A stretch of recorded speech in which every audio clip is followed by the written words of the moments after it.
Nun folgt der Vortrag Mehr schlecht als recht, Grauzone Sicherheitsforschung mit Dominik und Fabian. With Dominic and Fabian, we now have the talk.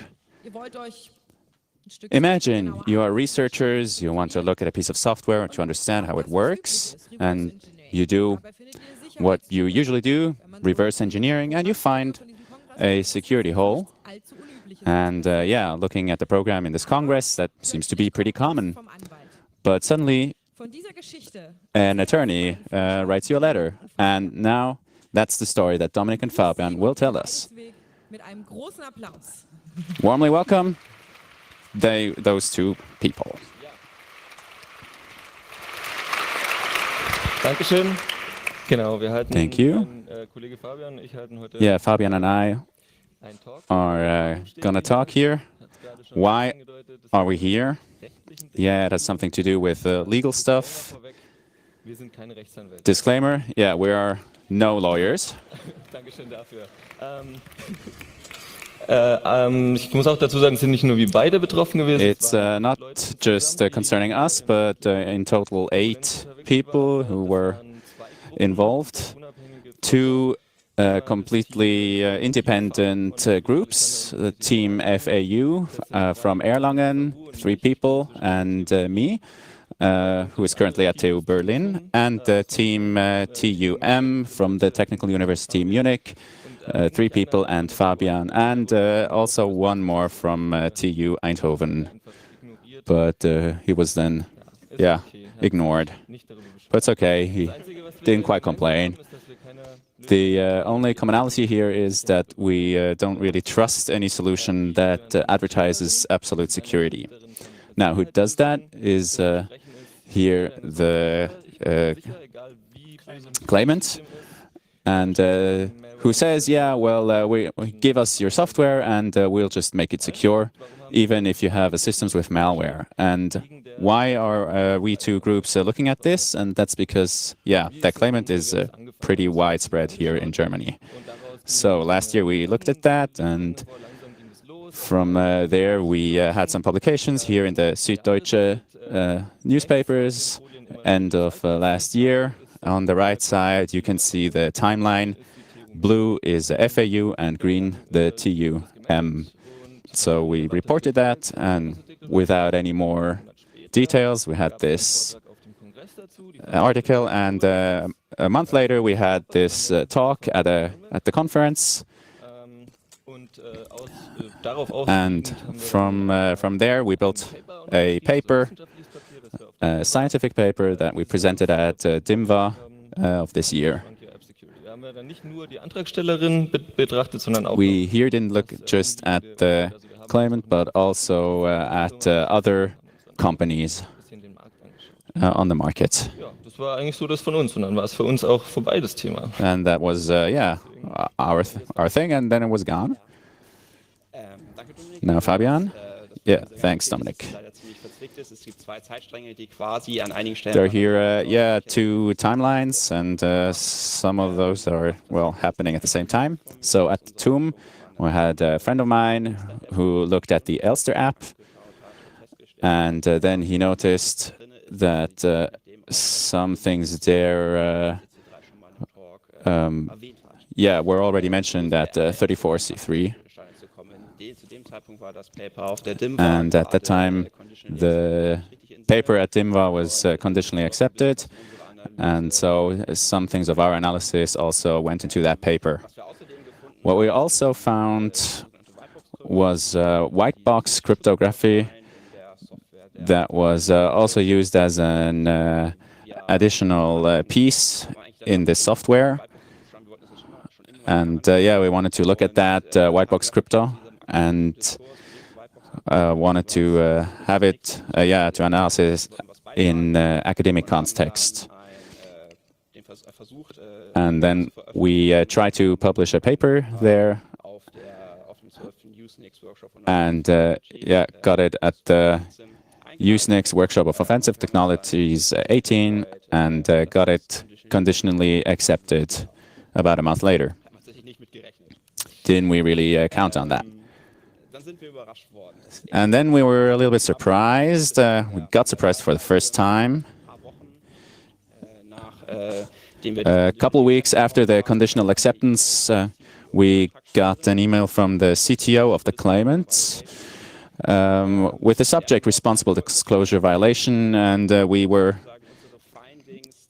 a little bit surprised because our findings, which we did with reverse engineering, didn't really indicate any security leak or opening. The results that we had, did we supply to the company and discussed various aspects of the paper with them. Yeah, surprise. We, as I said before, we actually thought this was done and closed, didn't really want to do any more, and suddenly we got this officially looking thing, first by email and then by snail mail. Please sign that. We usually call that a warning letter. That was an email from the lawyer who, basically that was a cease and desist declaration that they sent us, and we only had 2 working days to sign that, and that was due to doing hacking things like copyright, and also, we had did bad things for a competition, and they basically wanted us to no longer do any reverse engineering of the software of the claimant, no longer circumvent any protection measures. We weren't anymore allowed to do that, because that, of course, would lead to imperfect protection by them. And when it's forbidden, then the protection is perfect, of course, and no publication about it, and do not have or own software that does what we do, and never do what you do for life, and pay up to 10,000 euros if you violate the conditions. And legal consequences were also threatened. Even if you sign that, you might still do that, and we can still do legal things against you. And luckily, I was at the university, and I'm a researcher, and I called our legal department, and they said, the legal department said, "Oh, no problem, we take care of that." And with that, I was done, and I'm done with this talk as well, because I have no longer anything to do with it. And back to Fabian. Okay, that would have been nice if it would have been that easy at Munich. In Munich, we also got this letter by email as a preliminary version on a Friday afternoon. We were still sitting in a meeting at my professor, or my PhD mentor, and they just called the legal department and university. Maybe do you know what happens if you call someone on a Friday at 4 p.m.? And actually, there still was someone there, and reacted to that, and they said, "Oh, the Mr. So-and-so isn't there anymore. I'll tell him on Monday, first thing in the morning." And here's a small calendar, and to show how close that was. The 24th was the deadline. Until then, we should have sent it back, and then maybe we could evade legal consequences. So maybe the civil legal consequences. Nothing happened on the weekend, and we had to wait the weekend without being able to do anything. On the 23rd and 24th, we phoned the legal department continuously several times and tried somehow to explain to them what had happened. And they really didn't didn't know what happened and what went wrong there. And so we told them the history, and we had some discussion with them, and we told them the paper. We gave them the paper, a preliminary version of the paper, and I don't want to denigrate legal persons, but they have a different area of expertise. We do our research, and now suddenly we are supposed to tell them what our analysis techniques are and what the legal consequences are of that, and that's very difficult. And the legal department weren't really cool about that. They said, "Oh my God, what we tell the chancellor and the vice chancellor and see if maybe we have to pay damages or anything like that, or maybe according to foreign law or something." It wasn't well, the legal department then asked for an extension of the deadline, and this is the letter to the lawyer of the claimant, and we asked for an extension of the deadline until July, and that would have been a week more, and we received an extension of 1 day. Yes, thank you. All right. So we have to clear that with our legal department. We have to talk to them, and they really looked into legal articles. And a day later, there was another interesting thing, and we can only prepare the letter, and we cannot sign that. There's your name on the letter, and you have to sign that, and the university is not party to the proceedings, so you have to sign that personally. We couldn't really understand that, and we really had to sign that, the cease and desist declaration, and send it back to the claimant. Just briefly, just remind me, I forgot it completely. It wasn't exactly as it was. They said, "Oh, it was your name, and you have to sign it, and you should really talk to a lawyer, and we have nothing to do with that." And that was really wonderful, really great. So the legal background, Fabian, please. Okay, what follows now, we didn't know it at that time at all. That's just what we found out afterwards, and everything that is to come in this talk. So we're not lawyers, and we didn't really know that, but I try to explain to you what the problem is legally, as far as we understand. For our analysis of the software, we used different methods from the reverse engineering toolkit, that's green here, and there's, for example, decompiling, different static analysis methods. You can, for example, execute it in an emulator, not directly on the hardware, but you can use an emulator and look slowly what it does and execute it in a debugger, for example, and you can see the register values changing, or disassembly, and maybe a debugger can do that. And legally, you must never decompile. It is forbidden, according to various articles in the copyright law, in German copyright law, and it depends on which lawyer you ask. Maybe it's also according to law about competition, and you may not get knowledge from a competitor in that way,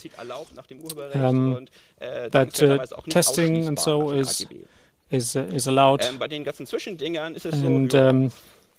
all that's in the middle, in between testing and decompiling, we don't really know, according to which articles you read, legal articles you read.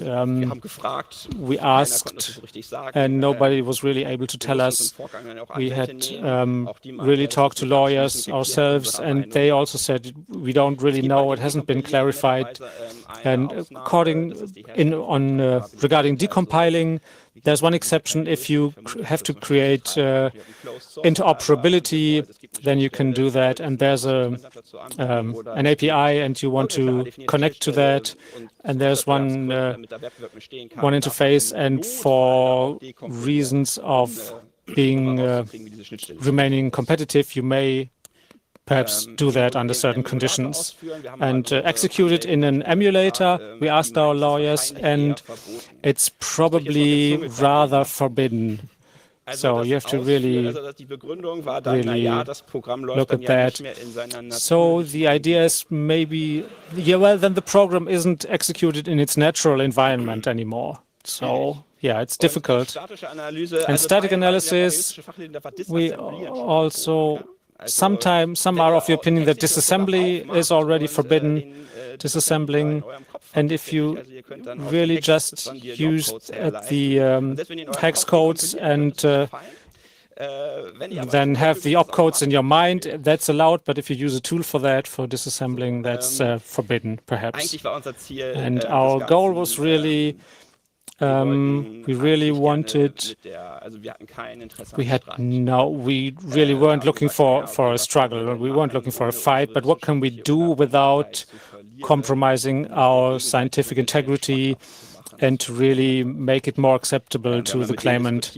And we talked to them, and some sentences we took out maybe, and we couldn't really say we struck out something that we couldn't. Well, in the end, we really retracted the paper, and so that's a consequence of our acceptance of the cease and desist declaration, really. And then we went on holiday and hoped that the storm was over. Yeah, so we had a weekend of calm and quiet. Here we have an unboxing video of what came in the next week.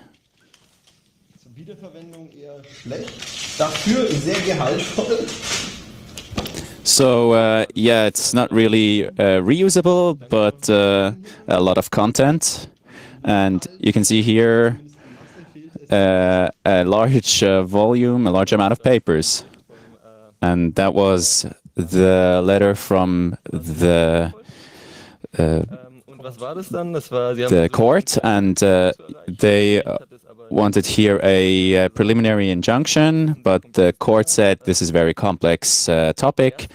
So, yeah, and there's a large sum of money involved here, and the court can just accept that the injunction, or the court says, yeah, we want to have here a real process here with lawyers, and people need to be there personally. So after a lot of communication, we wanted to go there and see what happens, but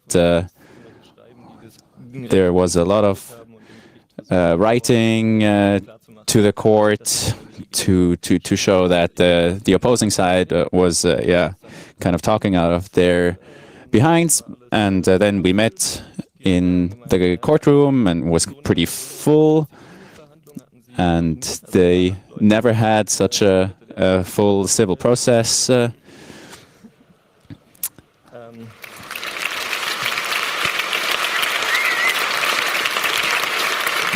War sehr interessant. It was very interesting. It was a long process. Our lawyer thought it would be 2 hours. Then in the end, it was 7. And yeah, there were some interesting small gems that happened there. For example, the lawyers of the claimant said things like, the security of the software of our client cannot really be guaranteed if we discuss this security in public. So that was, interesting. The court did their job pretty well. They actually looked into the whole topic. And the court writer went home at some point because she was done with her shift, and 7 hours later, the third person in the court, they wrote down that we had here a responsible disclosure process, and that was what we told them, and in return, we were able to actually publish our findings. Daraufhin darf die Gegenseite dann sagen, And with this responsible disclosure procedure, we would tell them, oh, we want to publish something, and we give you X amount of days. And then they could answer and say, ah, yes, we have some comments here, or maybe wait a little bit, and we will patch something. But yeah, we were able to actually keep the right to publish, and that they would actually pay for any court costs. And yeah, afterwards we had also some press echo here. So yeah, did we get to our end goal? So yeah, we had a lot of stress for 8 researchers with a lot of things that we could never really dream of. We never really could answer these legal gray area issues. So yeah, about decompilation, for example, and the paper of the Technical University in Munich is still not published. So, lessons learned. So don't panic. It's just a standard thing. I didn't panic enough, and well, it's weekend, and on Monday the university will take care of it. No, not really. And don't sign something blindly without knowing what it is. If we had just signed it, we just could have stopped doing our job, right? University lawyers, legal experts are not IT experts, so it wasn't easy to explain to them what the problem was, and the FAU was a lot better. Their legal department, whatever. Don't overdo it. Don't exaggerate in publications. Maybe we sometimes tend to exaggerate, and if we put in things that may be legally not quite correct, then if you put the name of the company in it or something like that, that may be a problem. And of course, do never ever use a decompiler, not at all, not ever. And you just can't do that here in Germany. But the burden of proof is on the claimant in that case. If someone accidentally uses it and never ever write it in the paper. And of course there can be demands by the claimant or something, but never ever decompile. So, and there are some questions that have come up, and we like to answer those. So before we come to the end, of course, during the process, we had our questions ourselves and got questions from other people, and we are going through a best of the questions right now. So the judges during the hearing, they really let us look into how they saw it. So please tell the claimant you cannot be successful with your claims here with this court. So why did we settle in the end? And so what we got was there was a preliminary injunction, and we got this warning letter, and we rejected it. And because that is a preliminary injunction that goes to the state court and into revision in the upper state court, and there is a decision, but then there is another proceeding about the injunction proper. And in Bavaria, you have to do that within 1 month after you know it, and then you can't get a preliminary injunction because it is no longer urgent. And but you can also try to get the same things done in the proper injunction proceedings. And Where were we? There was this 5-step thing here. We ignited that, and we were at the state court, and maybe a sentence would have ended in our favor. And the lawyers of the Technical University of Munich, they knew in our team, they already knew that most companies don't really want to discuss the security of the software in court proceedings, in a court of law. And in this case, that wasn't the case in our case. And with the settlement, there's a compensation clause, and they can't ever do anything with that. They can't go into revision. And those 4 additional stages, they can't go through the other instances, and that doesn't work, and we don't have to do it, and the claimant also doesn't have to do it. And maybe we wouldn't have been able to go the long way, and so maybe for us the settlement was the better way for us, and we really wanted to do responsible disclosure. And in this case, maybe it wasn't so good, and we are sorry for that, but was perhaps a mistake. But we could also ask experts in the court, and there are deadlines to be observed, and we didn't want to be sitting on a ticking bomb. And the next problem is, can an IT researcher be silenced by legal means? That's hard to say. Maybe not. So it didn't work in our case.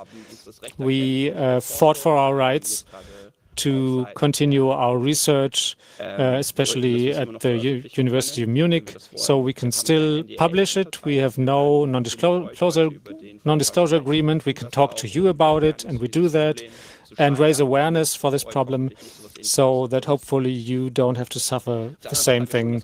On the other hand side, we have a feeling that nothing has really been clarified, or the nuances of the analysis, that maybe you can always construct a reason for legally reasonable reason, that maybe they have a point with this claim, and maybe if you don't want to go through all the courts, then they can still effectively silence the researchers, and the pressure is really enormous, and that was really maybe the most stressful summer that I've ever had. So, who represents university security researchers? So people ask me, you are dependent researchers from the university. Why doesn't the university take care of that? And why that works, I can't really tell you from a legal perspective. There's a Bavarian state employee law and some paragraphs. I don't exactly know what that is for Bavarian civil servants, and I don't know really what it is, and we have no final answer, and maybe the Bavarian Ministry for Science has to work on that, and in the case of our university, that hasn't been clarified finally. So how do you work with your side jobs? If you do other jobs beside your university employment, pen testing or something like that, how do you deal with that? If maybe in this warning letter it happens, could happen that they say, oh, they have a company, it's a competitor, and much stricter rules apply for them, and that is quite a critical point. And luckily the judges didn't bring that up and didn't say that. Do they make a competition product? No, they don't. But maybe the danger is still there.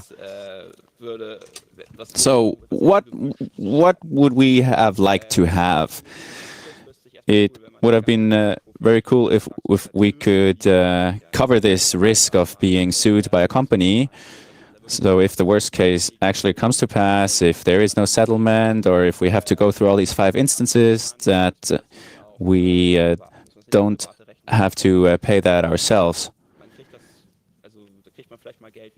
maybe yeah, you can get some money back again if you actually win in the proceedings, but yeah.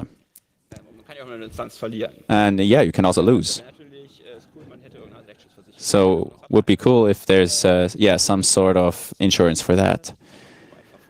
And then yeah, this is a copyright thing. So copyright is usually not included because of this file sharing that has happened. And if you get sued for impinging on the competition, then yeah, that's also not really included. So yeah, those are the two things that aren't really covered. So yeah, would be cool if there's some kind of insurance or policy for that. Then the research institutes, if we could get some support there, because we didn't quite. There were a lot of people there who actually made an effort and they really tried, but in the end, yeah, there was some kind of restriction and they couldn't quite go the whole way. And yeah, there's this feeling that yeah, there was some kind of resistance here in the system that they didn't quite want to stand by. For example, external also researchers, students, and also yeah, some kind of legal protection here, and if they can also be sued for your research or not. But yeah, so we thought about that, but we didn't quite want to pursue that avenue. Then would be cool a legal basis for security research, which would ideally allow all kinds of analyses, including decompiling. Because yeah, we had this copyright issue, and in the DMCA, the Digital Millennium Copyright Act, since 2016, there is an exception for security research. And if we had such an exception, then maybe many legal questions here could be quenched. And we had a more security concerning this issue, because, yeah, legal people can't not really judge all of these technical issues. And that was our talk. Now it's time for questions.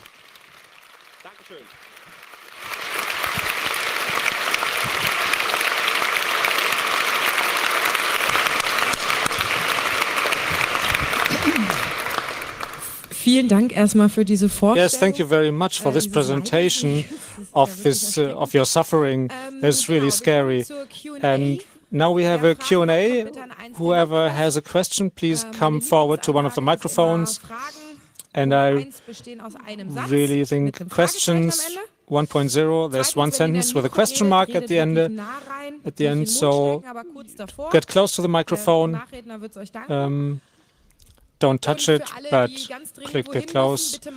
Whoever has to go now, please keep quiet so you don't disturb the rest. Please, microphone number 2. Thank you for this exciting story. Talking about the costs, that is not normal that one side bears all the costs. Could you please give an indication how high the costs were, the costs of the court? So there is here like a lawyer cost table that probably doesn't is not called like that, and that's just how the costs are calculated. And it was like 200,000 euros in the end, and that's just like the initial cost estimate, but that's not necessarily what is actually due in the end. And then in the end, it's just the costs for the court and the lawyers. Yes, mic number 1. One question that you could answer with yes or no. Were there consequences for one of you with your employment? Yes. Yeah, we're 2 different teams, and one of 8, definitely. There were consequences, but not for us two from a professional perspective, but psychologically seen, yes, also definitely some consequences. I personally am glad that I actually did that, and I'm also quite happy. Mikrofon Nummer 3. Hey, 3. Did your lawyers ever answer the question if what was there in the legal text as decompiling, was that really the same thing that we think of as technicians when we use decompiling? Is it just pressing F5, or is it just change the compiled program into another form? Yeah, this is why it's a gray area in security research. That's why we had this figure, because many things might actually fall under decompilation. There is this the decompiling paragraph in the law. It actually says yes, it's decompiling, and there is no further details on what is actually understood as decompilation. So I cannot really answer what a lawyer would say as decompiling, so disassembly could also be interpreted as that. And that's why a court needs to decide that. So we could only say, yeah, we don't really know if there's any pre-existing decisions here. So that's something that should really need to be cleared up, legally speaking. All we can say is, yeah, opinions, and every judge can decide differently here. Is there a question from the internet? The question is that students and researchers have a right to an insurance, and it's not really a clear question. Rather, shouldn't everyone have the right for an insurance if they use their own software for looking for security problems? Yeah, it would be really nice if there was a insurance company that could actually insure against these risks. So we had this legal protection insurance. They wouldn't have paid for that exact case because we did it afterwards, and we informed ourselves. But yeah, we discovered that even if we had that legal protection insurance, maybe we would have had the same problem because those issues are not covered by the police. And yeah, you should really be able to look at it yourself. But yeah, that law should maybe be changed. The CCC also does something like that. If someone finds data or obtains data one way or another, that they also support them. Did you contact the CCC, and how did that work? Yeah, we have different experiences here. I had close contact with CCC. We also got our lawyers recommended from CCC. And yeah, 2 thumbs up for that if you have something like that. But with 8 people from our side, I don't want to denigrate CCC here. Maybe we had some miscommunication. But yeah, we didn't quite get as much support as we maybe would have liked. The Nuremberg research group that was represented by one lawyer, but that lawyer didn't want to represent us. And although that was maybe completely detached experiences here with another exact same case, but the lawyer didn't want to do it because of conflicts of interest. So yeah, there was that. Number 1, please. Yes, thank you very much for the presentation. And the question with the unclarified parts and the wouldn't it have been nice to really get a sentence, a precedence, and not just settle? In my opinion, in the end, we could have only proven that it's not provable that we didn't decompile. So that is probably the only thing that, yeah, would have resulted in that process. And maybe we could have lost, and that would have sucked. So, yeah. Meintest du jetzt tatsächlich, dass die Gegenseite des Versuchs bis zum Ende durchzuklagen irgendwie? You think that the other side should have fought before court to the end? And it was about the technologies the techniques that can be used in security research, so that we had a decision if they were legal or not. Yeah, the problem is with this issue is that we had 8 researchers that also were busy doing other things. Some of them weren't even affiliated with the technical university anymore. And then you have this long process, 2 or 3 years.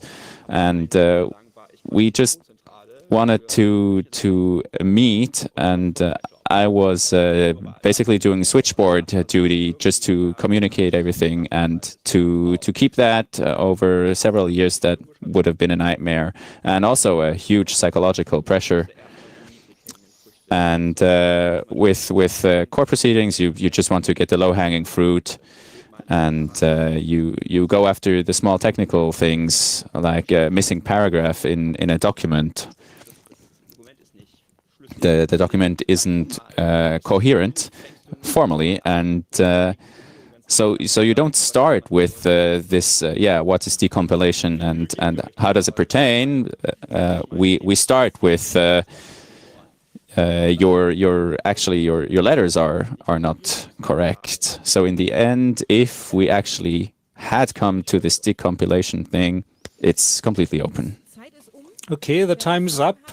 Who still has questions? Maybe the 2 speakers are still there for a while, and please come to the front to talk to them. Otherwise, this concludes the talk, and please another warm hand for the 2 presenters. Yeah, and that was legally bad gray areas in security research. Your translators were chopping.